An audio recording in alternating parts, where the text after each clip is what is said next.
7ನೇ ತರಗತಿ ವಿಜ್ಞಾನ ಅಧ್ಯಾಯ 2 ಪ್ರಾಣಿಗಳಲ್ಲಿ ಪೋಷಣೆ ಪ್ರಶ್ನೋತ್ತರಗಳು. ಬಿಟ್ಟ ಸ್ಥಳ ತುಂಬಿ. 1. ಮಾನವನ ಪೋಷಣೆಯ ಪ್ರಮುಖ ಹಂತಗಳು ಡ್ಯಾಶ್ ಮತ್ತು ಡ್ಯಾಶ್. ಉತ್ತರ: ಆಹಾರ ಸೇವನೆ, ಜೀರ್ಣಕ್ರಿಯೆ, ಹೀರಿಕೆ, ಸ್ವಾಂಗೀಕರಣ ಮತ್ತು ವಿಸರ್ಜನೆ. 2. ಮನುಷ್ಯನ ದೇಹದಲ್ಲಿ ಅತ್ಯಂತ ದೊಡ್ಡ ಗ್ರಂಥಿ ಡ್ಯಾಶ್. ಉತ್ತರ: ಯಕೃತ್. 3. ಆಹಾರದ ಮೇಲೆ ಕ್ರಿಯೆ ನಡೆಸುವ ಹೈಡ್ರೋಕ್ಲೋರಿಕ್ ಆಮ್ಲ ಮತ್ತು ಡ್ಯಾಶ್ ರಸಗಳನ್ನು ಜಠರವು ಬಿಡುಗಡೆ ಮಾಡುತ್ತದೆ. ಉತ್ತರ: ಜೀರ್ಣ. 4. ಸಣ್ಣ ಕರುಳಿನ ಒಳಭಿತ್ತಿಯು ಡ್ಯಾಶ್ ಎಂಬ ಹಲವಾರು ಬೆರಳಿನಂತಹ ರಚನೆಯನ್ನು ಹೊಂದಿದೆ. ಉತ್ತರ: ವಿಲ್ಲೈ. 5. ಅಮೀಬವು ತನ್ನ ಆಹಾರವನ್ನು ಡ್ಯಾಶ್ ಯಲ್ಲಿ ಜೀರ್ಣಿಸುತ್ತದೆ. ಉತ್ತರ: ಆಹಾರ ರಸದಾನಿ. 2. ಕೆಳಗಿನ ವಾಕ್ಯಗಳು ಸರಿ ಇದ್ದರೆ ಸರಿ ಎಂದು, ತಪ್ಪಾಗಿದ್ದರೆ ತಪ್ಪು ಎಂದು ಗುರುತಿಸಿ. 1. ಪಿಷ್ಟದ ಜೀರ್ಣಕ್ರಿಯೆಯು ಜಠರದಲ್ಲಿ ಪ್ರಾರಂಭವಾಗುತ್ತದೆ. ಹೇಳಿಕೆ ತಪ್ಪಾಗಿದೆ. 2. ನಾಲಿಗೆಯು ಆಹಾರವನ್ನು ಲಾಲಾರಸದೊಂದಿಗೆ ಸೇರಿಸಲು ಸಹಾಯ ಮಾಡುತ್ತದೆ. ಈ ಹೇಳಿಕೆ ಸರಿಯಾಗಿದೆ. 3. ಪಿತ್ತಕೋಶವು ತಾತ್ಕಾಲಿಕವಾಗಿ ಪಿತ್ತರಸವನ್ನು ಹಿಡಿದಿಟ್ಟುಕೊಂಡಿರುತ್ತದೆ. ಈ ಹೇಳಿಕೆ ಸರಿಯಾಗಿದೆ.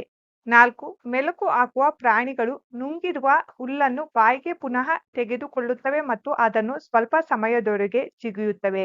ಈ ಹೇಳಿಕೆ ಸರಿಯಾಗಿದೆ. 3. ಕೆಳಗೆ ಕೊಟ್ಟಿರುವ ಪ್ರತಿಯೊಂದು ವಾಕ್ಯಕ್ಕೆ ಸರಿ ಉತ್ತರವನ್ನು ಸರಿ ಚಿಹ್ನೆಯಿಂದ ಗುರುತಿಸಿ. 1.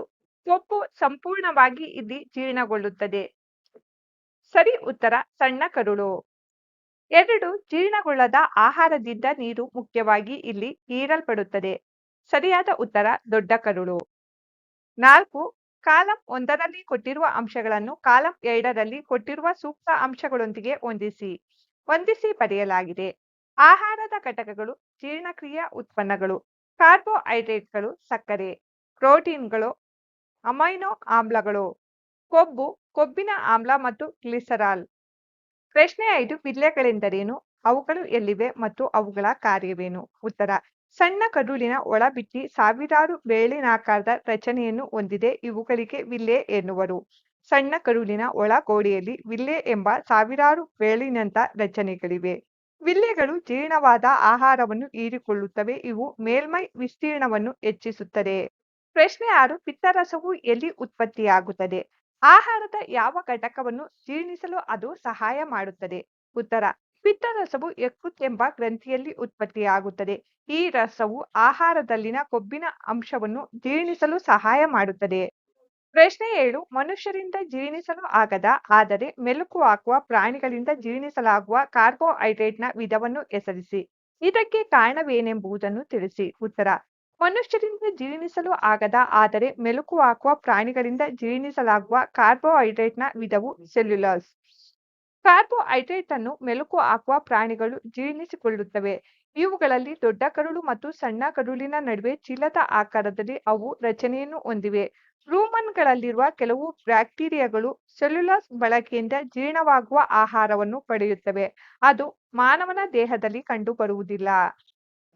ಪ್ರಶ್ನೆ 8. ನಮಗೆ ಗ್ಲೂಕೋಸ್ನಿಂದ ತಕ್ಷಣ ಶಕ್ತಿ ಸಿಗುವುದು ಏಕೆ? ಉತ್ತರ: ಆಮ್ಲಜನಕದ ಸಹಾಯದಿಂದ ಜೀವಕೋಶದಲ್ಲಿ ಗ್ಲೂಕೋಸ್ ಸುಲಭವಾಗಿ ಹೀರಲ್ಪಡುತ್ತದೆ. ಗ್ಲೂಕೋಸ್ಗೆ ಜೀರ್ಣಕ್ರಿಯೆ ಅಗತ್ಯವಿಲ್ಲ, ಏಕೆಂದರೆ ಅದು ನೇರವಾಗಿ ರಕ್ತಕ್ಕೆ ಸೇರಿಕೊಳ್ಳುತ್ತದೆ, ನಮಗೆ ತ್ವರಿತ ಶಕ್ತಿಯನ್ನು ನೀಡುತ್ತದೆ. ಪ್ರಶ್ನೆ 9. ಜೀರ್ಣನಾಳದ ಯಾವ ಭಾಗವು ಇದರಲ್ಲಿ ಭಾಗಿಯಾಗುತ್ತದೆ? 1. ಆಹಾರ ಹೀರಿಕೆ, ಸಣ್ಣ ಕರುಳಿನ ವಿಲ್ಲೆಗಳು. 2. ಆಹಾರವನ್ನು ಜಿಗಿಯುವುದು, ಬಾಯಿಯಲ್ಲಿನ ಹಲ್ಲುಗಳು. 3. ಬ್ಯಾಕ್ಟೀರಿಯಾಗಳನ್ನು ಕೊಲ್ಲುವುದು, ಜಠರದಲ್ಲಿನ ಹೈಡ್ರೋಕ್ಲೋರಿಕ್ ಆಮ್ಲ. 4. ಆಹಾರದ ಸಂಪೂರ್ಣ ಜೀರ್ಣಕ್ರಿಯೆ, ಸಣ್ಣ ಕರುಳು.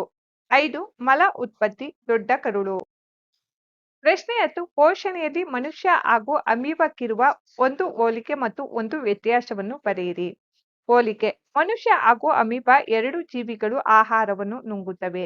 ವ್ಯತ್ಯಾಸ: ಅಮೀಬಾ ಆಹಾರ ನೇರವಾಗಿ ಕೋಶದೊಳಗೆ ಸೇರುತ್ತದೆ, ಆದರೆ ಮನುಷ್ಯನಲ್ಲಿ ನುಂಗಿದ ಆಹಾರವು ಅನ್ನನಾಳವನ್ನು ಪ್ರವೇಶಿಸುತ್ತದೆ.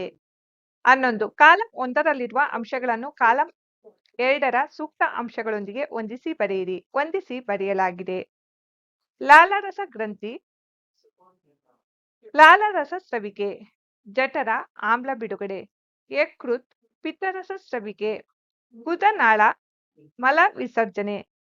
ಸಣ್ಣ ಕರುಳು ಜೀರ್ಣಕ್ರಿಯೆ ಸಂಪೂರ್ಣವಾಗುವುದು, ದೊಡ್ಡ ಕರುಳು ನೀರಿನ ಹೀರಿಕೆ. 12. ಚಿತ್ರ 2.11ರ ಜಠರಾಂಗ ವ್ಯವಸ್ಥೆಯ ಭಾಗಗಳನ್ನು ಗುರುತಿಸಿ ಬರೆಯಲಾಗಿದೆ. ಪ್ರಶ್ನೆ 13. ನಾವು ಕೆಲವು ಹಸಿ ಸೊಪ್ಪು, ತರಕಾರಿ ಅಥವಾ ಹುಲ್ಲನ್ನು ಅವಲಂಬಿಸಿ ಬದುಕಬಹುದೇ? ಚರ್ಚಿಸಿ. ಇಲ್ಲ. ಹುಲ್ಲಿನಲ್ಲಿ ಸೆಲ್ಯುಲೋಸ್ ಸಮೃದ್ಧವಾಗಿದೆ. ನಮ್ಮಲ್ಲಿ ಸೆಲ್ಯುಲೋಸ್ ಜೀರ್ಣಿಸಿಕೊಳ್ಳುವ ಕಿಣ್ವಗಳ ಅನುಪಸ್ಥಿತಿಯಿಂದಾಗಿ ಇವು ಮಾನವರು ಜೀರ್ಣಿಸಿಕೊಳ್ಳಲು ಸಾಧ್ಯವಾಗದ ಕಾರ್ಬೋಹೈಡ್ರೇಟ್ಗಳಾಗಿದೆ. ಆದ್ದರಿಂದ ನಾವು ಕೆಲವು ಹಸಿ ಸೊಪ್ಪು, ತರಕಾರಿ ಅಥವಾ ಹುಲ್ಲನ್ನು ಅವಲಂಬಿಸಿ ಬದುಕಲು ಸಾಧ್ಯವಿಲ್ಲ. ಮಕ್ಕಳೇ, ಈ ನೋಟ್ಸ್ನಲ್ಲಿ ಯಾವುದಾದರೂ ತಪ್ಪುಗಳಿದ್ದರೆ ಕಮೆಂಟ್ಸ್ ಬಾಕ್ಸ್ನಲ್ಲಿ ತಿಳಿಸಿ.